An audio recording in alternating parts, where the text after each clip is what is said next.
ನನ್ನ ಹೆಸರು ಅಂಜಲಿ ಮಠ್. ನಾನು 8ನೇ ತರಗತಿ ವಿದ್ಯಾರ್ಥಿನಿ. ಇವತ್ತು ವಿಜ್ಞಾನ ದಿನಾಚರಣೆ. ನಾನು ಒಂದು ಪ್ರಯೋಗ ಮಾಡಿದ್ದೇನೆ, ಅದು ಸೌರಮಂಡಲ.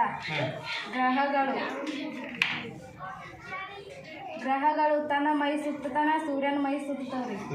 ಉಂಗುರ ವ್ಯವಸ್ಥೆ ಹೊಂದದ ಗ್ರಹ ಶನಿ ಗ್ರಹ. ಅವು ತನ್ನ ಮೈ ಸುತ್ತಕ್ಕ 24 ಗಂಟೆ ಬೇಕು. ಸೂರ್ಯನ ಮೈ ಸುತ್ತಕ್ಕ 1 ವರ್ಷ ಬೇಕು, 365 ದಿನಗಳು. ಎಷ್ಟು ಗ್ರಹಗಳದಾವ? 8 ಅದಾವ. ಇನ್ನೊಂದಿತ್ತಲ್ಲ, ಇನ್ನೊಂದು ಅದು 2005ರಾಗ ಶುದ್ಧ ಗ್ರಹ ಅಂತದು ತೆಗೆದಾಡೋದು ಹೌದಲ್ಲ. ಈಗ ಇರುವುದೇ ಗ್ರಹಗಳು 8 ಗ್ರಹ. ಭೂಮಿಗೆ ಅತ್ಯಂತ ಸಮೀಪವಿರುವುದು ಬುಧ ಗ್ರಹ. ಸೂರ್ಯನಿಗೆ ಅತ್ಯಂತ ದೂರ ಇರುವ ಗ್ರಹ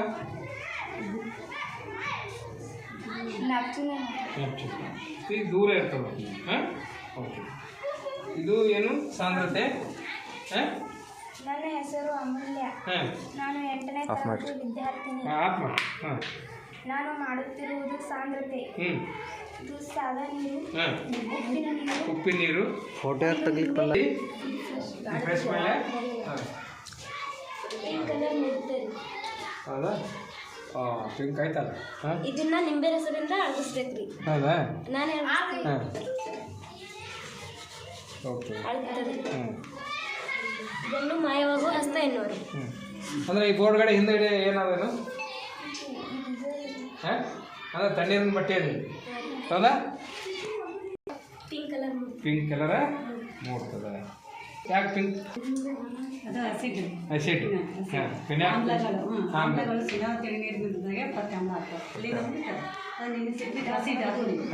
ನಿಂಬೆ ಹಣ್ಣಿನ ಆಮ್ಲವನ್ನು ನಾವು ಅದಕ್ಕೆ ಹಾಕಿದ್ವಿ. ಸುಣ್ಣದ ರಿಯಾಕ್ಟ್ ಆಯಿತು, ಅದು ಸಹಿತ ಆಮ್ಲ ಇದ್ದು ಪ್ರತ್ಯಾಮ್ಲದೊಂದಿಗೆ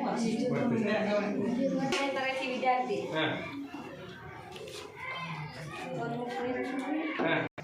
ಕೆಂಪು ಆಗ್ತದ್ರಿ, ಸದ್ ಹಳದಿ ಮಾಡ್ಬೇಕಾ ನಿಂಬೆ ರಸ ರೀ. ನಿಂಬೆ ರಸ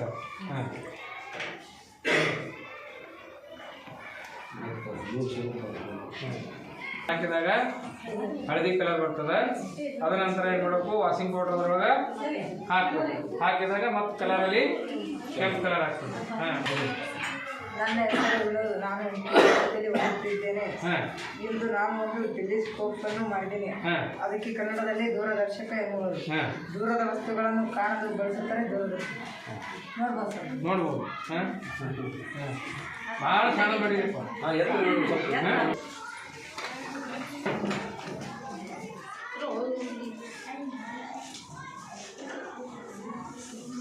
ಮಾಡಿದ್ರೆ ಏನು ನೋಡಿದ್ರಿ ಅದು ಸಹ ಹಾಕಲ್ಲ.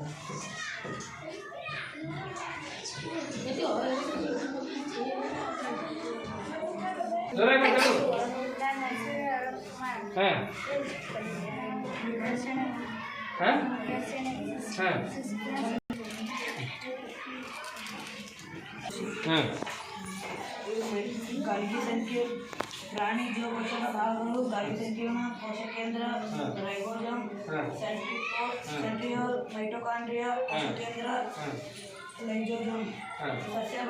ಸಸ್ಯ ಜೀವಕೋಶದ ಭಾಗಗಳು. ರೈಬೋಸೋಮ್, ಪ್ರಧಾನಿ, ಕೋಶ ಕೊಲೆ, ಕೋಶ ಭಿತ್ತಿ, ಮೈಟೊಕಾಂಡ್ರಿಯಾ, ಕೋಶ ಕೇಂದ್ರ. ಭಾಳ ಚೆನ್ನಾಗಿ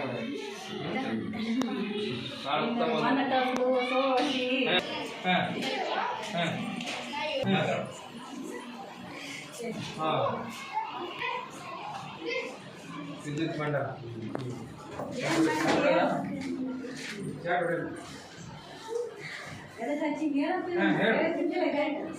ಬ್ಯಾಟ್ರಿ ಅದು, ಮೊಬೈಲ್ ಬ್ಯಾಟ್ರಿ ಅದು.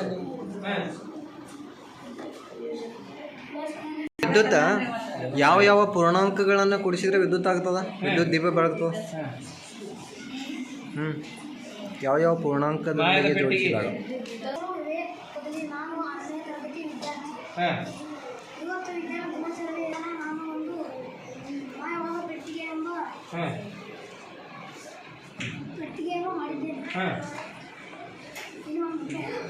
ತೋರ್ಸ್ ಒಂದು ಕಾಯಿನ್ ಅಲ್ಲ.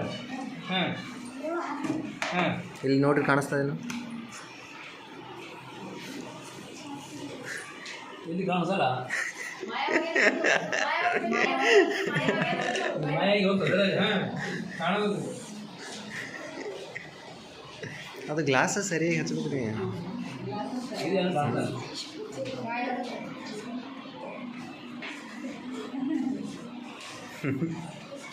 ಹಾಕೋದಿಲ್ಲ ಮಾಯನಿ ನಾಣ್ಯ ಕುಣಿತ. ಹಾಂ ಪ್ರೆಸ್ ಮಾಡ್ಬೇಡ, ಹಂಗೆ ಇಡೀನಿ ತಾನೇ ಆಗ್ತದ. ನೀರಾಗ ತೋರ್ಸು ಎತ್ತಿಡಿ ಅಲ್ಲ, ತಳ ಇಡಬೇಡ, ಬಾಟಲ್ ಮೇಲೆ ಇಡು, ಎತ್ತು ಬಾಟಲ್ ಹಿಡಿಗೆ ಹಚ್ಚಂಡು.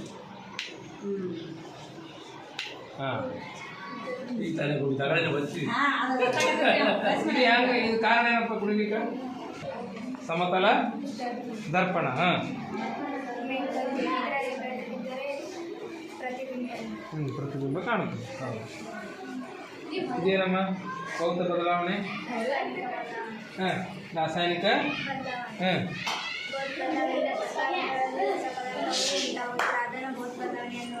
ಉದಾಹರಣೆಗೆ ಕೆಟ್ಟಿಗೆ ಮುರಿಯುವುದು, ಹಾಳಿ ಹರುವುದು. ರಾಸಾಯನಿಕ ಬದಲಾವಣೆ ಹೊಸ ಪದಾರ್ಥಗಳಲ್ಲಿ ಉಂಟಾಗುವುದು, ಉತ್ಪತ್ತಿಯಾಗುವುದಕ್ಕೆ ರಾಸಾಯನಿಕ ಬದಲಾವಣೆ.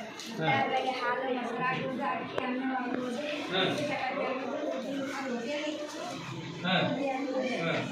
ಮೊಸರಿನಿಂದ ಹಾಲಾಗಲು, ಹಣ್ಣಿನಿಂದ ಅಕ್ಕಿಯಾಗಲು, ಚಪಾತಿಯಿಂದ ಹಿಟ್ಟಾಗಲು, ಬೂದಿಯಿಂದ ಅನ್ನ ಮಾಡ್ಬೋದು.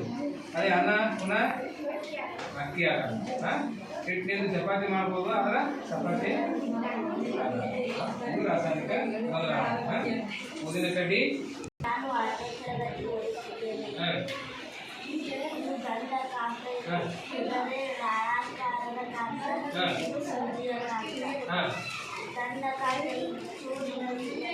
ಹಾಂ ಹಾಂ ಅಂಟಿಕೊಳ್ತದೆ.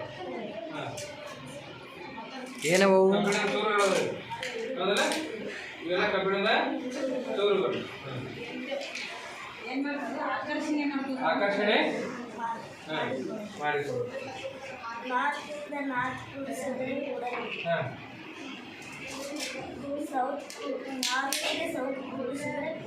ಹಾಂ ನಾರ್ತ್ ಅಂದ್ರೆ ಏನು, ಸೌತ್ ಅಂದ್ರೆ ಏನು? ದಕ್ಷಿಣ. ಹಾಂ ಹೌದಲ್ಲ? ಉತ್ತರ ದಕ್ಷಿಣ ಏನಾಗ್ತದ? ಶುಚಿ ಹೆಸರು.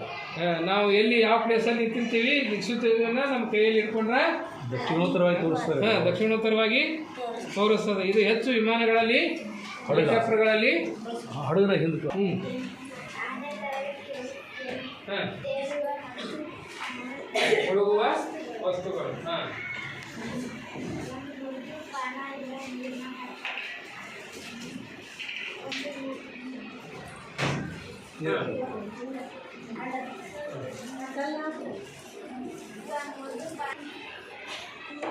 ಹಾಂ ಹಾಂ 7 ಬಣ್ಣಗಳು ಸೇರಿ ಬಿಳಿ ಬಣ್ಣವಾಯಿತು.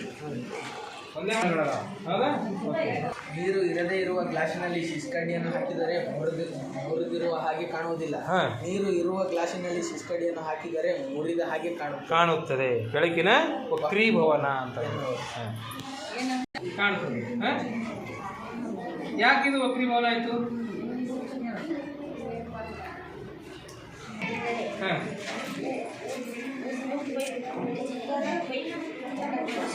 ಹಾಂ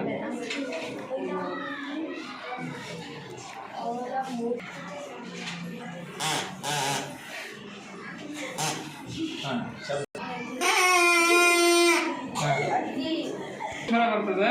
ಇದು ಚಿಕ್ಕದಾಗಿ ಇರುವುದರಿಂದ ಮೃದುವಾದ ಸ್ವರ ಬರ್ತದೆ. ದರ್ಶಕ ಮತ್ತು ಅಪಾರದರ್ಶಕ ವಸ್ತುಗಳು. ನನ್ನ ಹೆಸರು ಶಿವರಾಜ, ನಾನು 6ನೇ ತರಗತಿಯಲ್ಲಿ ಓದುತ್ತಿದ್ದೇನೆ. ಇಂದು ವಿಜ್ಞಾನ ದಿನಾಚರಣೆ. ಮೊದಲು ಪ್ರಯೋಗ ಪಾರದರ್ಶಕ ಮತ್ತು ಅಪಾರದರ್ಶಕ. ಪಾರದರ್ಶಕ ಎಂದರೆ ಕಣ್ಣಿಗೆ ಕಾಣುವ ವಸ್ತುಗಳಿಗೆ ಪಾರದರ್ಶಕ ಎನ್ನುವರು. ಅಪಾರದರ್ಶಕ ಕಾಣುವಂಥ ವಸ್ತುಗಳಿಗೆ ಅಪಾರದರ್ಶಕ. ಕಣ್ಣಿಗೆ ಕಾಣಲಾರದ ವಸ್ತುಗಳು ಅಪಾರದರ್ಶಕ. ಹಾಕಿ ತೋರಿಸು ನೋಡೋಣ, ಕಾಣಿಸ್ತವಿಲ್ಲ. ಏನಾದರೂ ಹಾಕಿ ತೋರಿಸು. ಅಪಾರದರ್ಶಕ ಹಾಕಿದರೆ ಕಾಣಿಸುತ್ತದೆ. ಪಾರದರ್ಶಕ ಎಂದರೆ ಹಾಕಿದರೆ ಕಾಣಿಸುತ್ತದೆ. ಅಂದ್ರೆ ಅಲ್ಲಿ ಏನಾಗ್ತದೆ? ಸ್ವಾತಿ, ನಾನು 8ನೇ ತರಗತಿಯಲ್ಲಿ ಓದುತ್ತಿದ್ದೇನೆ. ನಾನು ಪ್ರಯೋಗವೊಂದು ಮಾಡಿದ್ದೇನೆ. ಅದು ಯಾವುದೆಂದರೆ ಶಬ್ದ ಉತ್ಪತ್ತಿ. ಸರ್, ಇದು ಭಾರತದ ಶಬ್ದ ಉತ್ಪತ್ತಿ. ಇದೇನಿದೆ?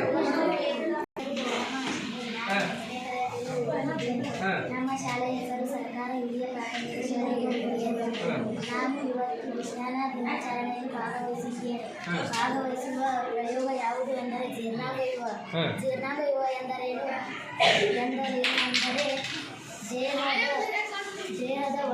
ದೇಹದ ಒಳಕ್ಕೆ ಹೋಗುವ ಮತ್ತು ಜೀವಿಸುವ ಹೊರಹೋಗುವ ಅದಕ್ಕೆ ನಾವು ಜೀರ್ಣಾಂಗಯುವ ಎನ್ನುವುದು.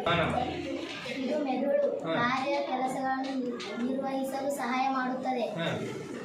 ಭಾಗಗಳು ಕಣ್ಣು, ಮೂಗು, ಕಿವಿ, ಕಾಲು, ಕೈ ಕಣ್ಣು, ಮೂಗು, ಬಾಯಿ, ಕೈ, ಕಾಲು. ಇದು ಬಾಯಿಯಿಂದ ಆಹಾರ ಸೇವನೆ ಮಾಡಿದರೆ ಅನ್ನನಾಳಕ್ಕೆ ಹೋಗುತ್ತದೆ. ಅನ್ನನಾಳದಿಂದ ಜಠರಕ್ಕೆ ಹೋಗುತ್ತದೆ. ಜಠರದಿಂದ ಸಣ್ಣ ಕರಳಿಂದ ದೊಡ್ಡ ಕರಳಿನಿಂದ ಗುದದ್ವಾರ ಮೂಲಕ ಹೊರಹೋಗಲ್ಪಡುತ್ತದೆ. ಈಗ ನಾವು ತಿಂದಂಥ ಆಹಾರವನ್ನು ಜಠರಕ್ಕೆ ಹೋಗಿ ಕೂಡ್ತದೆ. ಆ ಜಠರದಲ್ಲಿ ಎಷ್ಟು ಗಂಟೆ ತನಕ ನಮ್ಮ ಆಹಾರವನ್ನಲ್ಲಿ ಇರ್ತದೆ. ಅಲ್ಲಿ ಇರೋದ್ರಿಂದ ಅಲ್ಲಿ ಏನಾಗ್ತದ, ನಾವು ತಿಂದಂಥ ಆಹಾರವನ್ನು ಅದೇನಾಗ್ತದೆ ದೋಸೆ ಥರ 5 ಗಂಟೆ ಅಂದರೆ 4 ಊಟ ಮನುಷ್ಯ ಊಟ ಮಾಡಿದಂದ್ರೆ 4 ಗಂಟೆ ನಂತರ ಪುನಃ ಊಟ ಮಾಡಬೇಕು. ಒಂದ್ಸಲ ಕರುಳಿನಲ್ಲಿ ಏನಿರ್ತಾವ, ಕರಳಿನಲ್ಲಿ ಪುನಃ ಏನಾಗ್ತಾವ ವಿಲೇಯಗಳಾಗ್ತಿರ್ತಾವೆ. ಈ ಥರ ವಿಲೇಯಗಳಿರ್ತಾವೆ. ಅವು ಬೆರಳಿನ ಆಕಾರ ವಿಲೇಯಗಳು. ಇಷ್ಟವಾದಂಥ ಆಹಾರವನ್ನ ಇಟ್ಕೊತದೆ, ಬೇಡವಾದಂಥ ಆಹಾರವನ್ನ ದೊಡ್ಡ ಕರಳಿನ ಮುಖಾಂತರವನ್ನ ಹೊರತರ್ತದೆ. ಏನಾಗ್ತದೆ, ಅಲ್ಲಿ ರಕ್ತ ಶುದ್ಧೀಕರಣ ಸರಿ.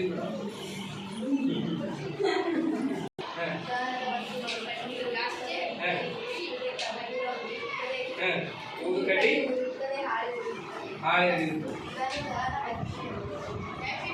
ಇದೊಂದು ಸಾಮಾನ್ಯವಾಗಿ. ಇದಕ್ಕಿಂತ ಮುಂಚೆ ಮೊದಲು ನಮ್ಮ ಆದಿಮಾನವರು ಏನು ಮಾಡೋದು, ಕಲ್ಲಿನಿಂದ ಉಜ್ಜಿ ಬೆಂಕಿಯನ್ನು ಮಾಡಿದ್ರು. ಕಲ್ಲಿನಿಂದ ಉಜ್ಜಿ ಬೆಂಕಿ ಮಾಡಿ. ಈಗ ಬರೀ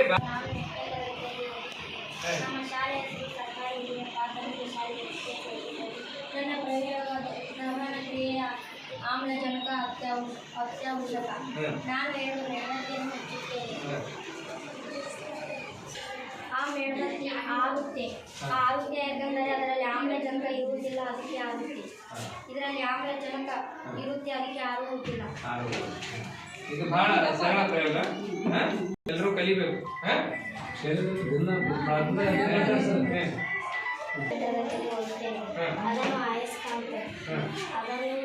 ಈಗ ನೋಡ್ರಿ, ಈಗ ದೀಪ ಹಚ್ಚೋರಿಗೆ ಈಗ ಗಾಳಿ ನಮ್ಗೆ ಎಲ್ಲಿ ಕಾಣಂಗಿಲ್ಲ, ಆದ್ರೂ ನಮ್ಮ ಮಧ್ಯದಲ್ಲಿ ಗಾಳಿ ಅದ.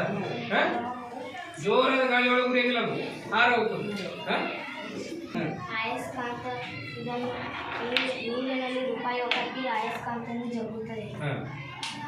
ಮೇಲೆ ತೆಗೆಯ ಮುಂದೆ ಒಂದು ಹನಿ ನೀರು ಬೀಳೋದಂಗೆ ತೆಗೆಯುತ್ತೇನೆ. ಒಂದು ಹನಿ ನೀರು ಕೂಡ ಅದಕ್ಕೆ ಹಚ್ಕೊಳಂಗಿಲ್ಲ. ಜಾದು ಮಾಡಿರ್ತಾರಲ್ಲ, ಜಾದು ಮಾಡಿರ್ತಾರೆ.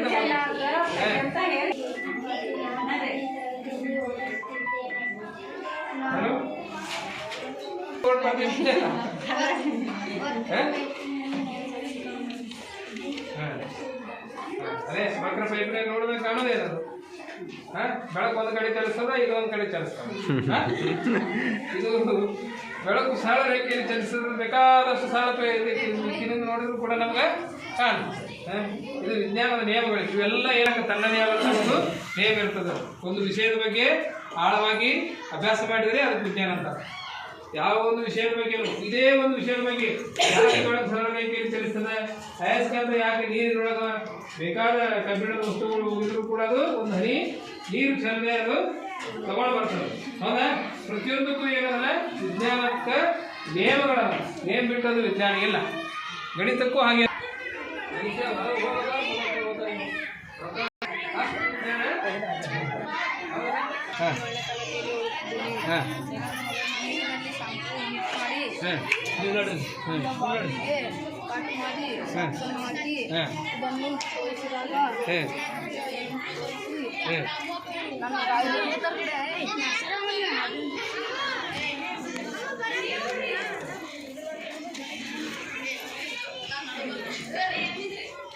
ಗಾಳಿಯನ್ನು ಒಳಗೆ ಹೋಗಿದಾಗ ಸೋಪಿನ ಗುಳ್ಳೆಗಳು ಬರುತ್ತೆ ಇದೆಲ್ಲ ಅಂಗಡಿಯೊಳಗೆ ಈಗಾಗಲೇ ಮಾರಾಟಕ್ಕದ ಮಕ್ಕಳು ಇದನ್ನು ತಗೊಂಡು ಆಟ ಆಡ್ತಾರೆ.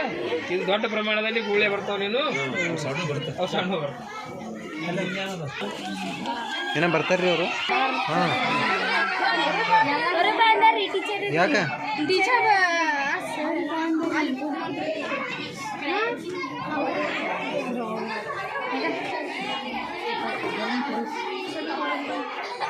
ಮಾಡ್ತೀವಿ ಪ್ರಯತ್ನ ಮಾಡ್ತೀವಿ. ಹಾಂ, ನೋಡು. Okay okay. ಹಾಂ ಏನ್ರಿ ಈ ಕಡೆ ಸರ್ ಕೊಡು ತೆಗೀರಿ ನೋಡೋದು.